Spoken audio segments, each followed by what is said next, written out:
the Melbourne Scottish Fiddle Club.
Going, whoo! So I will. Whoo! 12 past 8, 774 ABC Melbourne and ABC Victoria. The Melbourne Scottish Fiddle Club performing all on fiddles tonight.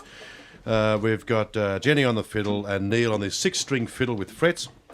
Louise is on the 88-keyed fiddle. And throwing in some very nice jazz passing chords in that piece, I noticed too. A modifier.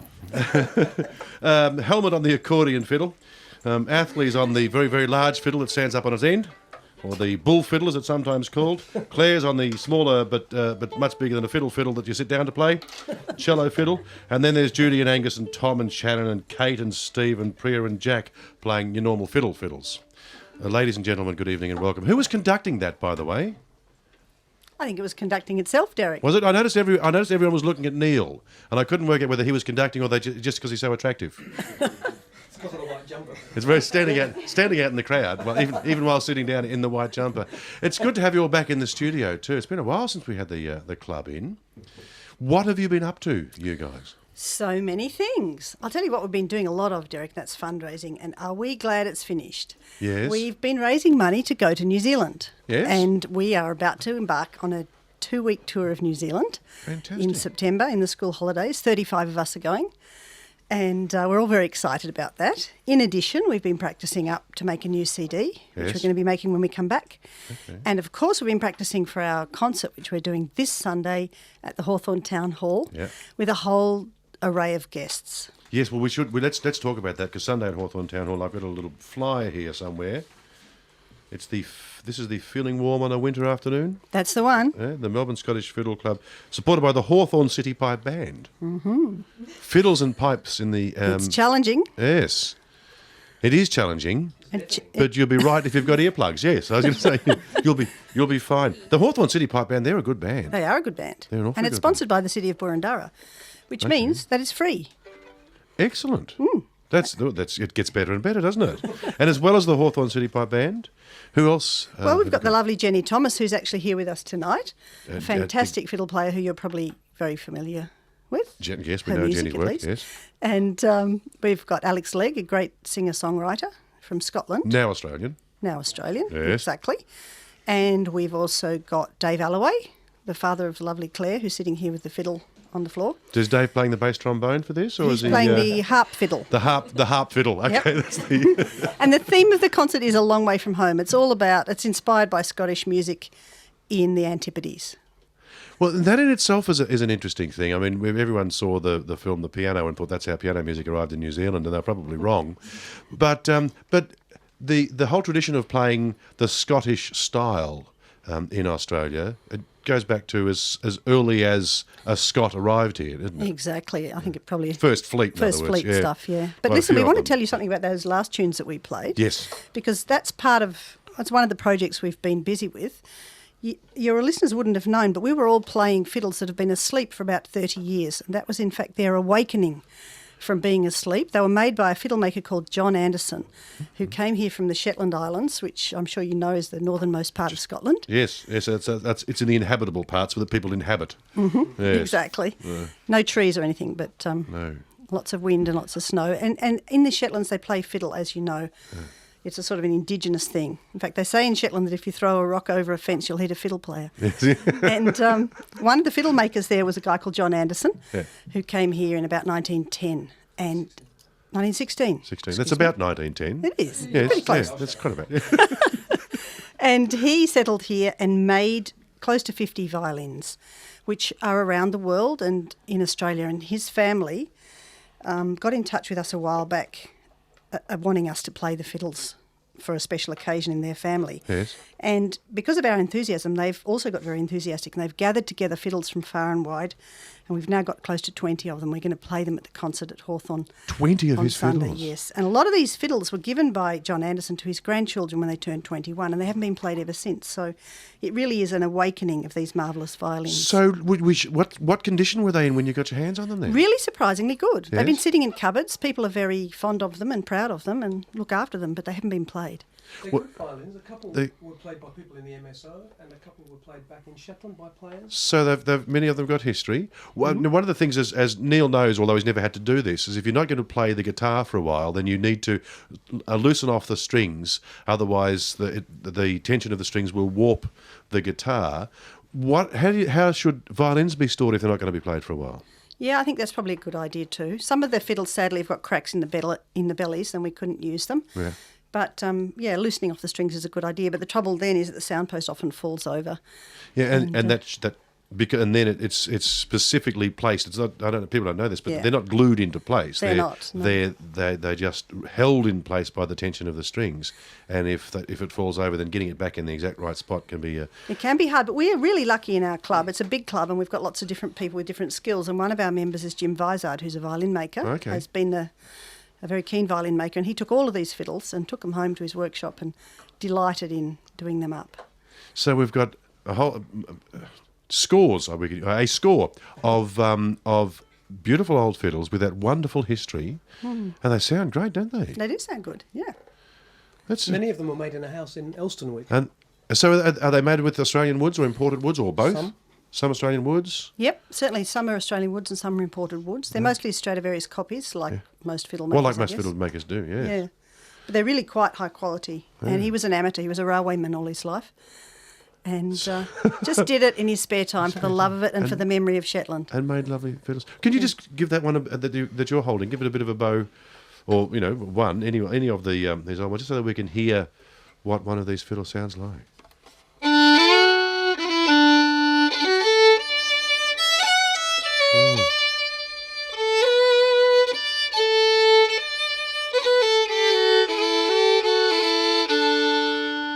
It's a lovely warm tone, isn't it? It's good, yeah. It's gorgeous. We really like them.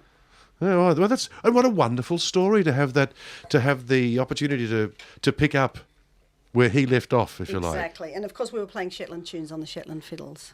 All right, so those now that little set that we heard to start with, what was in fact in that set? There were 2 jigs and a reel. They all came from the Shetlands. Yeah, are they named or are they? They are. The first one's called Da Road to Daoob, and in fact it has a connection with Australia as well, because the man that wrote it died not that long ago in Shetland, and his brother, who lives here in Australia, published a book of all his tunes. Okay. And his brother gave us the book of the tunes, and we fell in love with some of them, so we're playing them. Da Road to Daoob. Jude, what's the brother's name? He lives in Richmond, doesn't he? Carl Hall. Carl Yep. Hall. Okay. He's an Australian of Shetland origin. And the second one is called Izzy's Jig, and the third one is called Merrin's Reel, and we learnt it from the fabulous Shetland band called Fiddler's Bid, who've been out here a few times. Well, and let's hope that the next fundraising is for you to go there. Yeah. That'd be let's nice. hope That'd be a lot more expensive though. so. It So would. further away than New Zealand. Now, look, we'll talk some more in a moment. But how about another tune or set or song? What would you like to do? What about you doing your song, Jenny? Sure.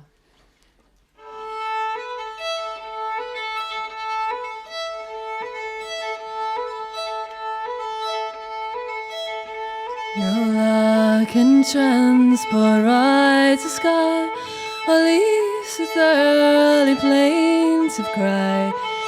And I must bid my last goodbye, my last farewell to Stirling.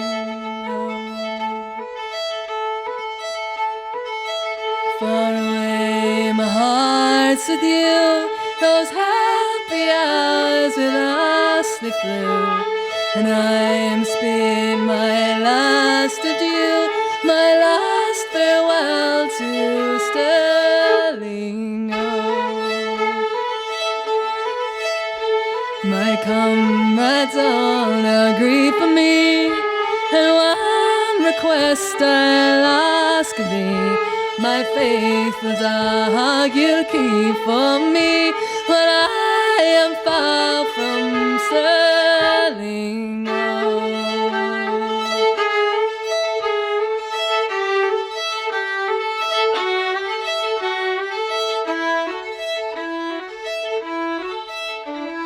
No more I'll wander through the glen, or up the roost of a Tasman hen, or chase a rabbit to its den when I am far from Stirling.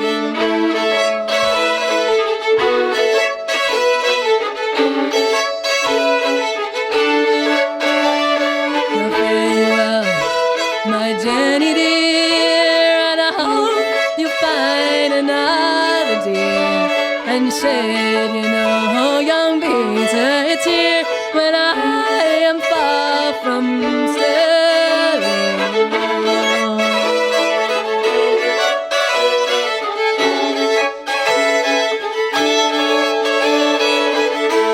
Now farewell, my Jenny dear, and I hope you find another dear.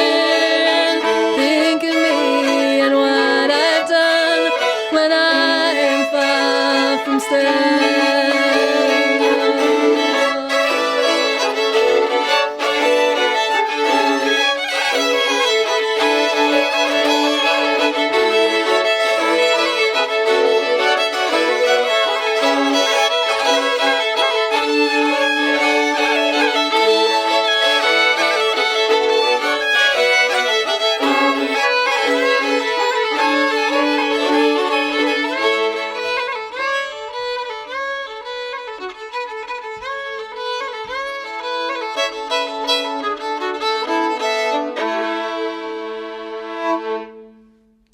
23 past 8, 774 ABC Melbourne and ABC Victoria. Jenny Thomas playing the fiddle and singing for us at the same time. What's the song, Jenny? It's called Sterling O. Sterling O. And what's the story?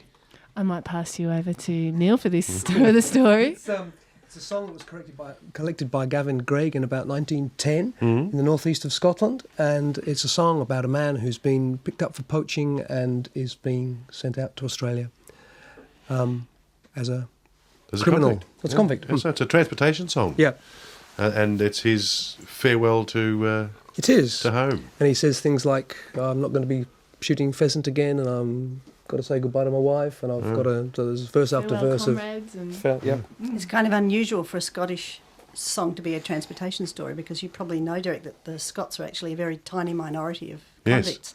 In 150,000 convicts, are only 8,000. because Scottish people are so well behaved. No, it's not. No, they're very good at not getting caught. Didn't you know that? And the penal everyone knew system that. wasn't so penalising. It wasn't so harsh. You can hide in the Highlands. There's lots of places to hide. Oh, yeah. And while you're there, there's pheasant to shoot and eat. Exactly. But that's a lot. Now, people obviously listening didn't actually see that, but Jenny was playing the fiddle and singing at the same time. That doesn't look easy to me. Is it easy? No. no, it's not. Because your brain is thinking tune, and the rest of your body is playing a different tune. Your brain may be thinking tune. And lyrics, yeah. In theory, that's what. Yeah. Yeah. It's tricky. I actually had it described to me on radio, which is a strange place to describe it. That it's like doing it clockwise with your foot on the floor and doing a number 6 with your right hand. Now, if you try that at home, it's really tricky. Clockwise with your foot. Turn your foot clockwise. And then doing a number 6 with your right hand. That's what it's That's like. it. That's even harder than rubbing the tummy and patting the head, isn't it? That's because that's those sorts of. So I can never understand how people can do that with a single note instrument or double stopping and so forth. But with a double bass or a bass guitar and singing a completely different melody, you've got to think of two different melodies at once, basically. Well, I think the trick is not to think of one or the other, or to have mastered both so well that you can actually do it without thinking. All performance you shouldn't really be thinking. You should just be. It's muscle Sounds memory. very new age, doesn't it? You Yes. should be feeling. Just feeling. It does have to come from the heart. That's true. Speaking of which, now you've got some coming from the heart to do, because as well as playing with the Scottish Fiddle Club, you've got a gig coming up in Torquay, haven't you? On Sunday, the 11th of September. Mm-hmm. That's at the Rose at 220 Great Ocean Road in Torquay. That's a benefit, asylum seeker benefit. Yeah, it's organised by locals down there for a benefit for asylum seekers. Yeah, hope that goes really well. Me too. Then the White in October. 15th of October. So people just log on to the White's website for all their details. Yeah. But that's one of the places. Another one of the places you can see Jenny. So much going on. It's fantastic. I just can't get over how wonderful this idea of revitalising these fiddles. What's going to happen to them in the next part of their lives? Well, different members of the family have different ideas, but they're all really excited by the fact that they've come back to life. Yes. And they're wanting us to hold on to them for a while and play them until they start to feel played in. Yes. We'll probably record with them later in the year. Okay, so that'll be part of the plan of the recording that's part as well. of the plan, yeah. and then who knows what will happen to them. Are they going to New Zealand? No, they're not going not? to New Zealand, no. No, fair enough. They're probably too young to travel. I think they are. Yes. Or too old to travel. Or too old to travel. That could be. So, and well done to Jim for all the work that he must have put into renovating them, restoring, and getting them back into. Yes, he into had a such great friend, a condition. lady called, I think, Elizabeth John. Yeah. A very elderly lady who's a retired violin teacher and who also loves violins. And together they sat in his workshop for a few days and just got very excited about being able to see a person's output over the whole of their life, because these are taken from different parts of his life. You've got to imagine this is the equivalent of going to the gallery and seeing a retrospective of someone whose work you appreciate. Exactly, And seeing how his work progressed over the years. But they're obviously everyone's happy with all of them, that they're all great fiddles. Bloody good thing. Now, look, it's 28 minutes, I think. Can you double-check that? I'm at an odd angle here. What is it? Yep, 28 definitely past is. 8 here on 774 ABC Melbourne and ABC Victoria. They can play the fiddle. They can tell the time. They know which is Mickey's big hand. The Melbourne Scottish Fiddle Club is with us at the Hawthorn Town Hall on the 14th from 2 p.m. That's going to be a fantastic afternoon. It's going to be great. I think you should get Perfect there place early to to be. get a seat, because Yes. there's a lot of people coming. The Melbourne Scottish Fiddle Club, with a bit of help from Jenny Thomas and Claire Alloway, as lead soloists on a couple of their tunes. We have Neil Adam, Louise, Helmut, Athley, Judy, Angus, Tom, Shannon, Kate, Steve, Priya and Jack. And the club is performing on Sunday the 14th at the Hawthorn Town Hall from 2 p.m. with a star-studded support cast.